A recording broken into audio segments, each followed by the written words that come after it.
ని సాటిస్ఫై చేస్తూ హిరణ్యకశిపుని చంపేస్తాడు. ఆ తర్వాత తన కొడుకైన ప్రహ్లాదుణ్ణి అసుర కులానికి రాజుని చేసి దేవతలంతా వెళ్లిపోతారు. సంవత్సరాలు గడుస్తాయి. ప్రహ్లాదుడు ఒక గొప్ప రాజులా ఎదుగుతాడు. తన పరిపాలనలో అసుర కులం చాలా గొప్ప స్థాయికి చేరుకుంటుంది. ప్రతి ఒక్కళ్ళు యజ్ఞయాగాలు చేస్తూ విష్ణువుకి దాసోహం అయిపోతారు.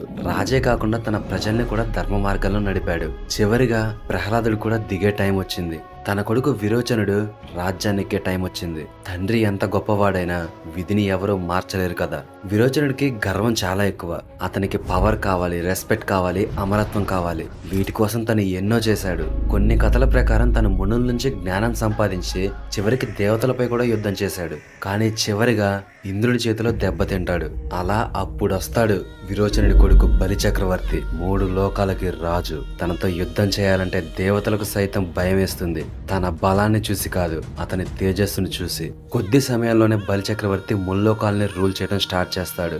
అతని సైన్యాలు సముద్రాన్ని దాటాయి, లోకాల్ని దాటాయి, దేవతలతో యుద్ధం చేశాయి. బలి చక్రవర్తి ఒకదాని తర్వాత ఒకటి సాక్రిఫైస్ చేస్తూ రోజు రోజుకి గొప్పగా ఎదిగాడు. ఇతను తన తాత ప్రహ్లాదుడు లెక్క విష్ణుమూర్తికి గొప్ప భక్తుడు. అసుర కులంలో పుట్టినా కూడా ఏ రోజు ధర్మం తప్పలేదు. ఒకవేళ మాట ఇస్తే ప్రాణమైన ఇస్తాడు.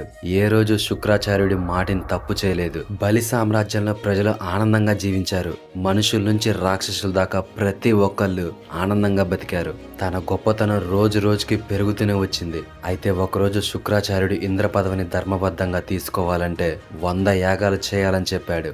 అలా బలి చక్రవర్తి 99 యాగాలు చేశాడు.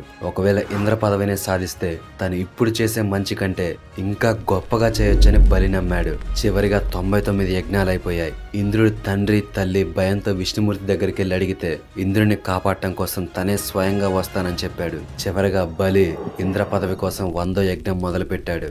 యజ్ఞం సమయంలో బలి చక్రవర్తి మాటిస్తే దాన్ని ఖచ్చితంగా నెరవేరుస్తాడు. చివరికి అది తన ప్రాణమే అయినా ఇచ్చేస్తాడు. అలా చేస్తేనే ఆ యజ్ఞం ఫలిస్తుంది. మహాబలి చెడ్డవాడు కాదు. అలాగని అతిగా చేసే మంచి కూడా ఒక్కోసారి మంచిది కాదు. యాగం మధ్యలోకి రాగానే విష్ణుమూర్తి ఒక చిన్న వామనుల్లా వచ్చేసి తనకి దానం కావాలి అని అడుగుతాడు. అతన్ని చూసిన బలి నీకేం కావాలి అని అడిగితే నాకు కేవలం 3 అడుగుల నేల కావాలి అంటాడు. కొద్దిసేపు అర్థం కాని బలి చివరగా దాన్ని ఇవ్వడానికి ఒప్పుకుంటాడు. ఇది చూస్తున్న శుక్రాచార్యుడికి వచ్చిన వాడు మామూలు వాడు కాదు విష్ణు అని డౌట్ వస్తుంది. దానికోసం దానం ఇవ్వొద్దని బలి చక్రవర్తిని హెచ్చరిస్తాడు.